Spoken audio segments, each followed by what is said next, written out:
George Floyd's murder has changed a whole lot of things, including allowing or giving black journalists the freedom to really express themselves, things that they've been going through. And you know what? It's a great thing. Check this out. Sometimes you look at it, feels like we've made a lot of progress. Sometimes you look at it and it feels like we've made hardly any. My early years were under Jim Crow segregation in South Carolina. So those are my earliest memories. There were playgrounds I couldn't go to. There were roads that my father would not drive down because it was Klan country. What's heartbreaking, though, yesterday at my house we rewatched the film Selma of the famous Selma to Montgomery March, and the scenes of those protesters being attacked on the Edmund Pettus Bridge. It's so resonant today. And you watch something like that and you can't help but be disheartened and say, how much have we changed? Have we made the progress we flatter ourselves in thinking we have made? And I come back to what Reverend Sharpton kept saying at the memorial service for George Floyd, get your knee off our neck. Let me tell you why that is important. It's not important that he's saying what he says, but who he is.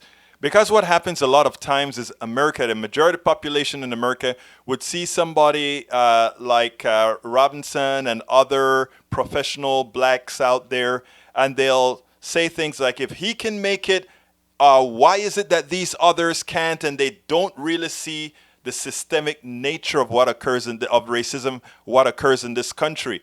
That some were able to percolate to the top does not say that the masses, that the masses are able to do so.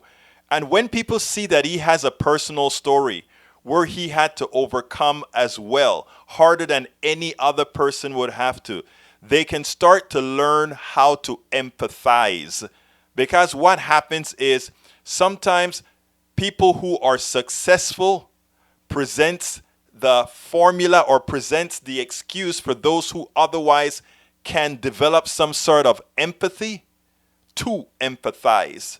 And that's what's more important about these personal stories. When they're abstractions, it's not very effective in changing positions, but when it becomes a part of that story, it is. I'm Egberto Willies, host of Politics Done Right, an independent news program. I post several news videos of interest every day. I ask you so kindly to subscribe to my channel, and please leave me some comments. Thank you very much.